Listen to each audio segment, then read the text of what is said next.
नमस्कार दोस्तों, स्वागत है आपका इस वीडियो में। इस वीडियो में हम लोग नया चैप्टर देखने जा रहे हैं बीटीएससी एएनएम के, जो कि चैप्टर का नाम है फर्स्ट ऐड। इसमें से हम लोग कुछ क्वेश्चन, लगभग 100 प्लस क्वेश्चन देखेंगे। उसके बाद हम लोग एक और चैप्टर को आपके 5 जनवरी से पहले कवर कर लेंगे। और आपका जो भी क्वेश्चन कुछ छूट रहे थे, जिससे कि बहुत कम, ऐसे तो ज़्यादा नहीं आएंगे लेकिन क्वेश्चन आते हैं इससे भी, तो और हल्का टॉपिक है तो इसको आप लोग बिल्कुल भी मिस नहीं कर सकते हैं। तो चलिए हम लोग स्टार्ट करते हैं। और क्लास में और बहुत सारे क्वेश्चन को हम लोग, जो इम्पोर्टेंट क्वेश्चन है, सारे क्वेश्चन आज क्लास में करते हैं।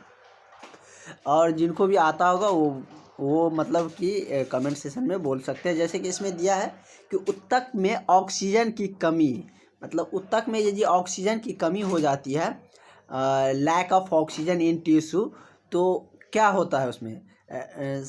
साइनेसिस या एनॉक्सिया होती है, या एनॉक्सीमिया होती है, या एनोरेक्सिया होती है।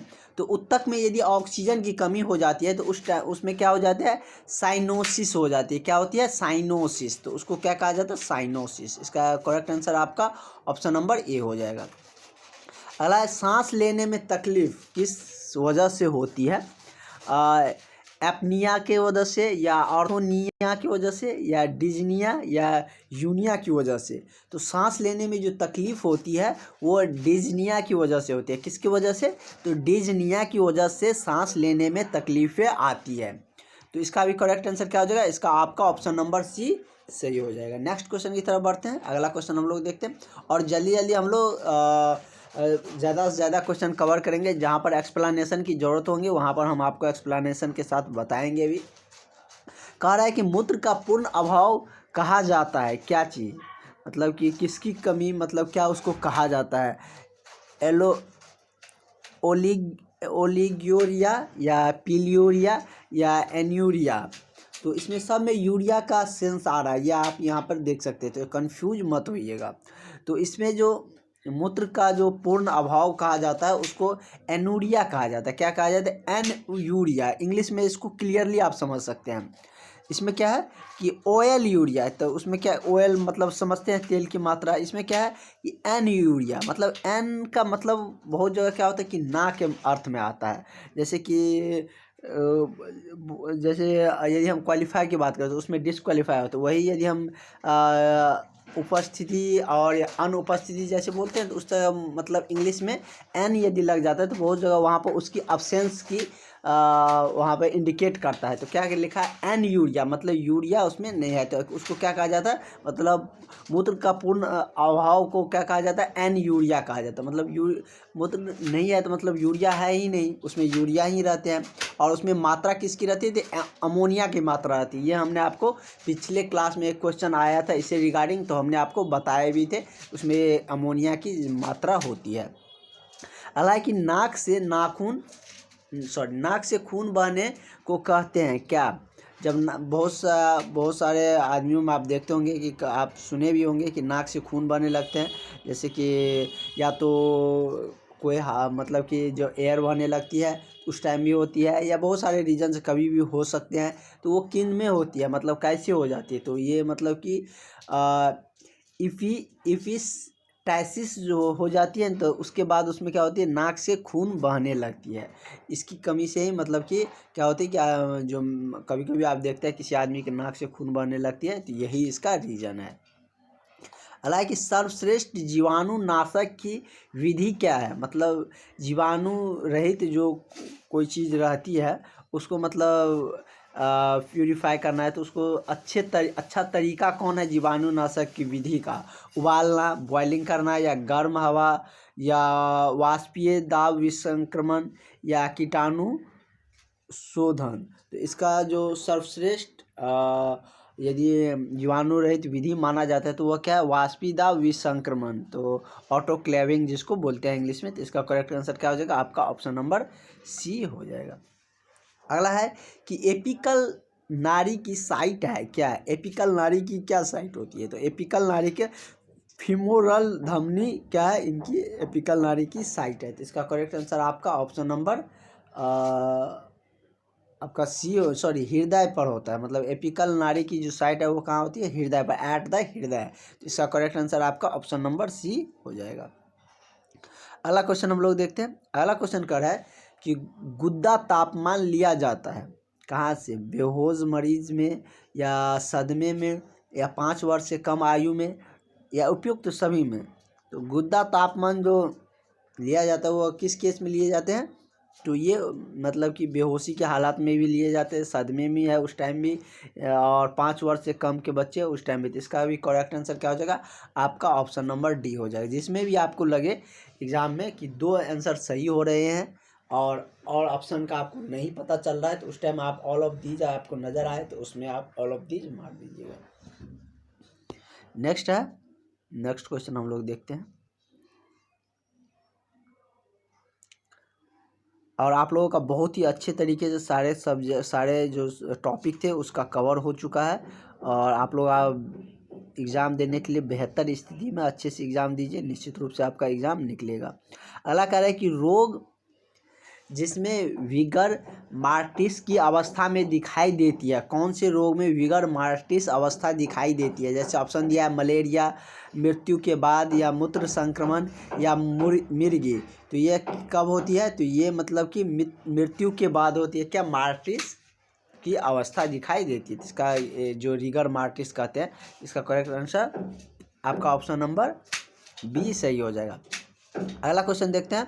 अगला क्वेश्चन कह रहा है कि रोगी जिसके लिए कंबल बिस्तर बनाया जाता है उसको क्या कहते हैं, बिछेंदी रोगी, या जले हुए मरीज, या गठिया रोगी, या दिल के मरीज। तो ये आप जानते हैं उसको, मतलब कि उसको मतलब क्या कहते हैं, गठिया रोगी। तो इसका करेक्ट आंसर क्या हो जाएगा, ऑप्शन नंबर आपका सी हो जाएगा। एक मिलता जुलता है लेकिन एक नहीं होगा, सी आंसर होगा इसका। हालांकि शरीर का तापमान 95 डिग्री फ़ारेनहाइट है, 95 डिग्री फ़ारेनहाइट, इसको एफ से डिनोट कर सकते हैं। 95 डिग्री फ़ारेनहाइट से नीचे होता है तो अधिक बुखार है, या अल्प सो सकता है, कम बुखार है, या लो ग्रेड बुखार है। तो उस बुखार को क्या कहा जाता है, तो उसको क्या कहा जाता है, जैसे कि अल्पोष्णता कहा जाता है। मतलब अधिक बुखार नहीं कह सकते हैं, नॉर्मल टेम्परेचर 98 डिग्री फ़ारेनहाइट के लगभग आसपास होती है, लेकिन उसको बुखार में काउंट नहीं किया जाता है। लेकिन उससे कम है तो उसको क्या कहा जाता है, शोषणता क्या कहा जाता है, अल्पपोषणता। तो इसका करेक्ट आंसर क्या हो जाएगा आपका, ऑप्शन नंबर बी हो जाएगा। अगला है कि दर्द के साथ पेशाब को बार बार आने को कहा जाता है क्या, डिसूरिया, या अनरिया, या ओलिगोरिया, या क्लाइसोरिया। तो इसको क्या कहा जाता है, तो जब दर्द के साथ पेशाब बार बार होती है तो उसको कहा जाता है, उसका जो टर्म है उसको सिडूरिया कहा जाता है। क्या कहा जाता है, डिसूरिया कहा जाता है। इसका करेक्ट आंसर ऑप्शन नंबर आपका ए हो जाएगा। अगला है कि जीवाणुओं के विकास को बाधित करता है। तो जीवाणुओं को विकास को कौन बाधित करता है, बैक्टीरिसाइड, या एंटीसेप्टिक, या जीवाणुरोधक, या एसेस्पिक्स।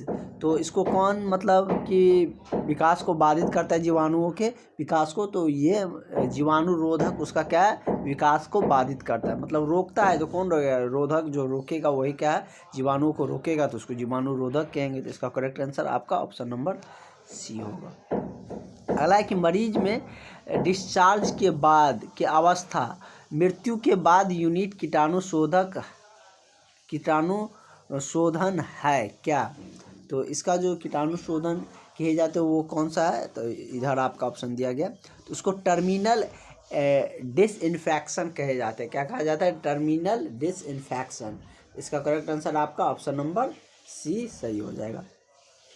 अगला है कि दवाओं में भाप द्वारा स्टेरिलाइजेंस कहा जाता है किसको। तो दवाओं में भाप के द्वारा जो स्टेरिलाइजेंस कहे जाते हैं वो किसको कहा जाता है, तो ऑटोक्लेविंग को। किसको कहा जाता है, ऑटोक्लेविंग को। इसका करेक्ट आंसर आपका ऑप्शन नंबर ए सही हो जाएगा। अगला है कि त्वचा एवं श्लेष्म झिल्ली का निचला नीला पड़ना क्या कहलाता है। मतलब कि त्वचा एवं श्लेष्म झिल्ली का नीला पड़ना क्या कहलाता है, तो ये आपका साइनोसिस कहलाता है। क्या कहलाता है? साइनोसिस। तो इसका करेक्ट आंसर आपका ऑप्शन नंबर डी हो जाएगा। अगला है कि खुजली के साथ खोपड़ी का नॉन इन्फ्लेमेटरी जो डिस्क्वामेशन होती है वो किस कारण से होती है खुजली के साथ? तो ये मतलब कि इसका आपका डैंड्रफ कहा जाता है। क्या कहते हैं? डैंड्रफ। तो इसका करेक्ट आंसर आपका ऑप्शन नंबर सी हो जाएगा। अगला है कि मिचली और उल्टी रोकने के लिए दवा का इस्तेमाल किया जाता है। कौन सी दवा दिया जाता है? तो उस टाइम जो दिया जाता है एंटीमेटिस दिया जाता है। कौन दिया जाता है? एंटीमेटिस। तो इसका करेक्ट आंसर आपका ऑप्शन नंबर बी सही हो जाएगा। अगला क्वेश्चन हम लोग देखते हैं। अगला क्वेश्चन आपका कह रहा है कि जीव का सूजन क्या कहलाता है? तो जीव का जो सूजन हो जाती है तो उसको ग्लोसिटिस कहते हैं। क्या कहते हैं? ग्लोसिटिस। तो इसका करेक्ट आंसर आपका ऑप्शन नंबर ए सही हो जाएगा। अगला है कि निगलने में कठिनाई है, मतलब निगलने में कठिनाई है तो उस स्थिति को क्या कहा जाता है? तो उस स्थिति को डिस्फेगिया कहा जाता है। क्या कहा जाता है? डिस्फेगिया। इसका करेक्ट आंसर आपका ऑप्शन नंबर बी सही हो जाएगा। अगला है कि राइबिज होता है। राइबिज क्या होता है? तो चूहे के काटने से क्या होती है? राइबिज बीमारी जो राइबिज बीमारी होती है मतलब कि वो डॉग्स के बाइट से होते हैं, चूहे के नहीं, डॉग्स के बाइट से होती है। इसका करेक्ट आंसर क्या हो जाएगा? ऑप्शन नंबर आपका सी हो जाएगा। अगला है कि अस्पताल में होने वाले संक्रमण को क्या कहा जाता है? तो अस्पताल में जो होने वाले संक्रमण है उसको कहे जाते हैं नाइसोकोमियल इन्फेक्शन। क्या कहा जाता है? नाइसोकोमियल इन्फेक्शन। इसका करेक्ट आंसर आपका ऑप्शन नंबर ए सही हो जाएगा। नेक्स्ट है जब ताप 105 डिग्री फ़ारेनहाइट या इससे अधिक हो जाता है तब उसे क्या कहा जाता है? जब ताप 105 डिग्री फ़ारेनहाइट या उससे अधिक हो जाता है तो उसको अतिस्वर कहा जाता है। क्या कहा जाता है? अतिस्वर। तो इसका करेक्ट आंसर आपका ऑप्शन नंबर बी सही हो जाएगा। नेक्स्ट है कि पीठ की शल्य क्रिया के पश्चात रोगी को डॉट अवस्था प्रदान की जाती है। तो पीठ की शल्य क्रिया के पश्चात रोगी को कौन सी अवस्था प्रदान किया जाता है? तो उसे मतलब अधोमुखी जो अवस्था है वो प्रदान की जाती है। तो इसका करेक्ट आंसर आपका ऑप्शन नंबर सी हो जाएगा। नेक्स्ट है भूख न लगने की अवस्था को क्या कहते हैं? जब भूख नहीं लगता है तो उस अवस्था को क्या नाम दिया जाता है? तो उस अवस्था को क्या कहते हैं? एनोरेक्सिया। क्या कहते हैं? एनोरेक्सिया। इसका करेक्ट आंसर क्या हो जाएगा? ऑप्शन नंबर आपका सी सही हो जाएंगे। और सबका एडमिट कार्ड डाउनलोड हो गए होंगे। यदि आप अभी भी किसी का नहीं हुआ है तो वो BTSC ऑफिस में जाके मिले, उसको एडमिट कार्ड मिल जाएगा, कोई दिक्कत नहीं है। या तो मेल करिए या और जिन नज़दीक ऐसे तो 5 को ही एग्ज़ाम है तो आप लोग BTSC ऑफिस में जाकर मिल सकते हैं। एग्ज़ाम के रिगार्डिंग क्या कुछ आपको लेकर जाना है, कैसे आपको वहाँ पर पहुँचना है, सारे कुछ हमने आपको एक वीडियो में बताए हैं। तो उसे ज़रूर देख ले। आपको कौन सा डॉक्यूमेंट, आपका पास कौन सा आइडेंटिटी प्रूफ होनी चाहिए, वो सारी जानकारियाँ हमने उसमें बताया है। अगला है कि कॉपी या जूरी की प्रथम अवस्था कौन सा है? गर्म अवस्था, शीत अवस्था, पसीना आने की अवस्था या इनमें से कोई नहीं? तो इसका जो अवस्था है उसको क्या कहा जाता है? शीत अवस्था। इसका करेक्ट आंसर आपका ऑप्शन नंबर बी हो जाएगा। अगला है मरीज को श्वास लेने में कठिनाई हो तो डॉट करना चाहिए। यदि मरीज को सांस लेने में कठिनाई हो रहा है तो उस टाइम मरीज को क्या करना चाहिए? तो मरीज को रोगी का सिहाना मतलब ऊंचाई करना, मतलब राइज द हेड एंड, मतलब हेड को क्या करना है? ऊंचे उठाना है। अगला है कि बीडी का अर्थ है क्या? बीडी मीन्स क्या होता है? जैसे इसमें दिया है कि दिन में एक बार या दिन में 2 बार या दिन में 3 बार या रात में। तो बीडी का अर्थ क्या होता है? तो बीडी का मतलब है कि दिन में कितने? 2 बार, तो ट्वाइस ऑफ डे। अगला है कि आमवात रोगी के लिए डॉट बिस्तर तैयार किया जाता है। आमवात रोगी के लिए कौन से बिस्तर तैयार किए जाते हैं? उसके लिए हृदय रोगी के लिए ये कंबल बिस्तर तैयार किया जाता है आमवात रोगी के लिए। और हमने अभी बिस्तर की रिगार्डिंग एक और क्वेश्चन देखे थे तो उसको भी, और इस क्वेश्चन में आप लोग कंफ्यूज नहीं होइएगा। अगला है सांप के काटने पर निम्नलिखित में से कौन सा इलाज नहीं करना चाहिए। जब सांप काट लेता है तो उस टाइम क्या नहीं करना चाहिए। सांप मतलब कि सांप की काटने वाली जगह पर बर्फ़ की थैली रखना, ये बिल्कुल भी नहीं करना चाहिए कि आप जहाँ पर सांप काटा है वहाँ पर ठंडी चीज़ जो बर्फ़ की थैली है वो रख देते हैं, वो वहाँ पर नहीं रखना चाहिए। तो इसका करेक्ट आंसर आपका यही हो जाएगा। और ये सब क्वेश्चन आपका सही है। जैसे देख सकते हैं सांप के काटने वाली जगह के ऊपर टर्निक कुएट बांधना, या आपने सुने होंगे कि जब सांप काट ले तो उसके ऊपर कुछ बांध दिया जाता है ताकि ब्लड सर्कुलेशन आगे न बढ़े। सांप के काटने वाली जगह को गर्म रख करना, या सांप के काटने वाली जगह को हृदय के लेवल के नीचे रखना। मतलब ऐसे नहीं है कि सांप काट लिया तो मतलब बहुत ज़्यादा वो कि मतलब डर हो गया और हृदय की गति तेज़ी से बढ़ने लगी, तो इसमें और ज़्यादा विष फैलने की डर रहती है। तो तीनों ऑप्शन सही है। इसमें आपसे पूछे जा रहे कौन गलत है, तो गलत कौन था, ऑप्शन नंबर ए गलत था। इसका करेक्ट आंसर ऑप्शन ए हो जाएगा। यदि नाड़ी दर्द डॉट डॉट है तो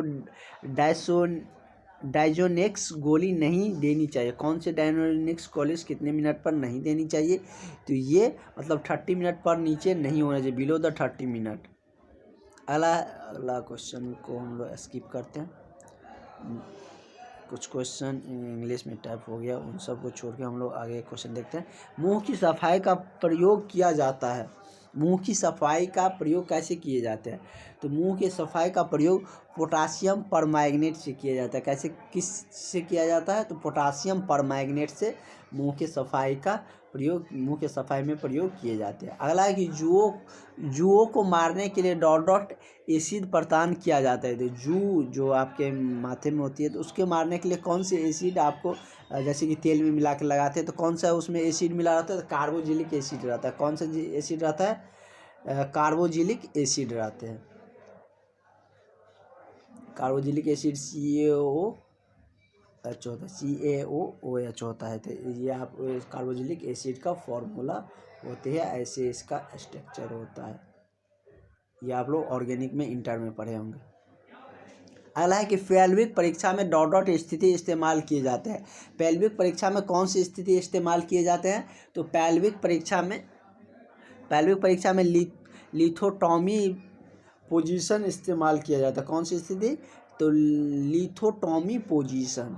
अगला है डॉट डॉट ग्राम 1 ओंस के बराबर होता है। कितने ग्राम 1 ओंस के बराबर होते हैं, तो 30 ग्राम 1 ओंस के बराबर होते हैं। कितना, तो 30 ग्राम 1 ओंस के बराबर होते हैं। हालांकि बोन बैरो में इंजेक्शन लगाने को क्या कहते हैं। बोन बैरो आप जानते हैं, रीढ़ वाले जो हड्डी होते हैं उसको बोन बैरो कहते हैं।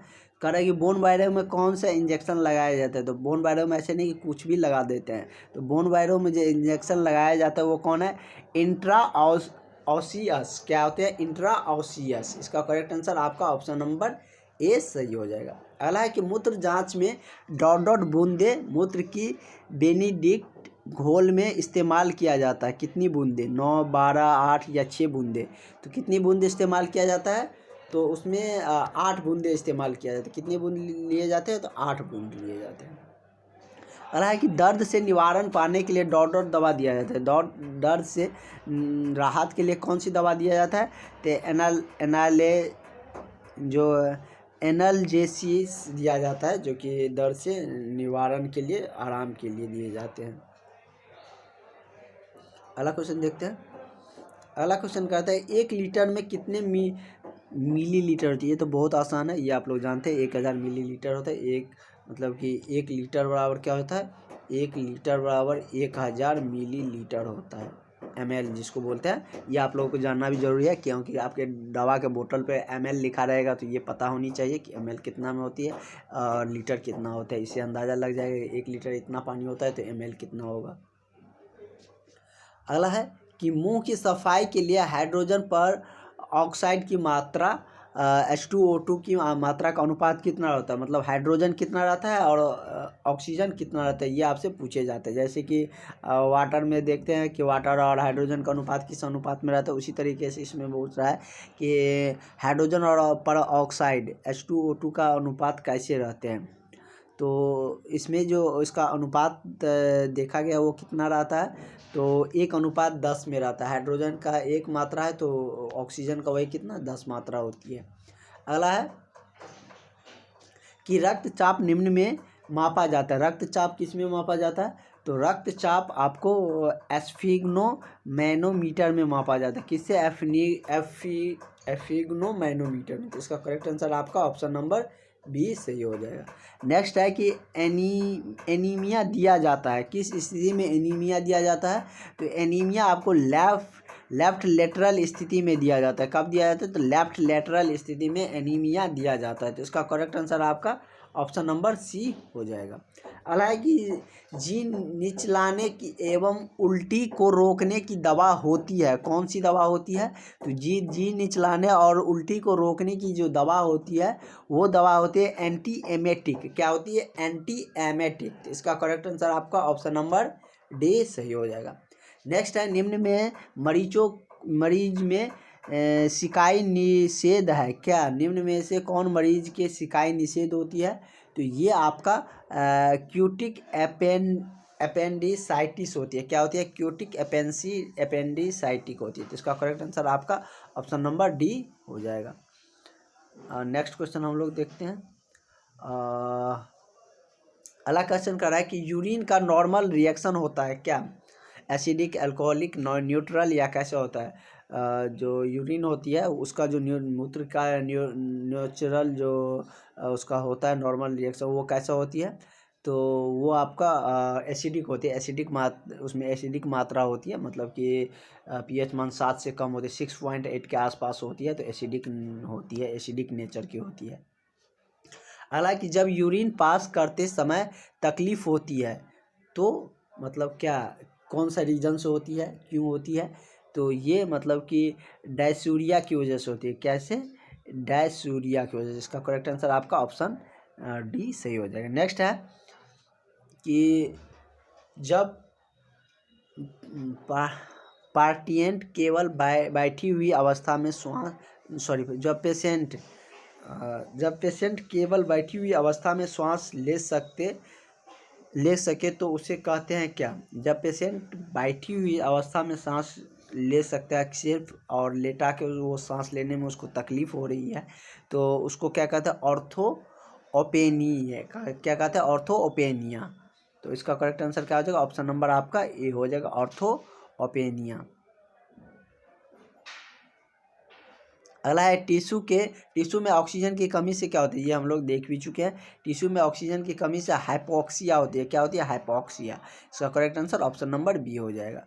नेक्स्ट है जब पेशेंट को सांस लेने में कठिनाई हो तो क्या करना चाहिए। जब पेशेंट को सांस लेने में कठिनाई आ रहा है तो rise the head in the end side करनी चाहिए। इस अवस्था में करने से क्या होती है कि पेशेंट का सांस लेने की जो कठिनाई है वो दूर हो जाती है।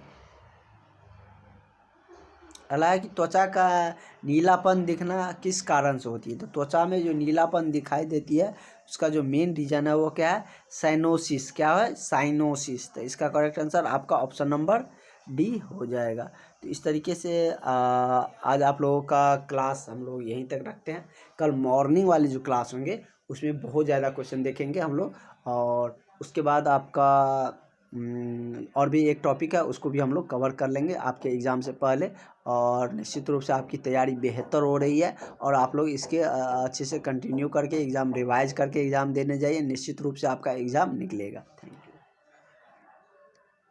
और एडमिट कार्ड में किसी को भी दिक्कत है तो हम बता रहे हैं, आप लोग आयोग में जाके ज़रूर मिले। अब आपके पास समय नहीं, बिल्कुल भी नहीं है, तो ज़रूर आयोग के पास जाके मिले। पटना होर्डिंग रोड में IBTSC ऑफिस है, जिसको भी एडमिट कार्ड अभी तक नहीं मिला है।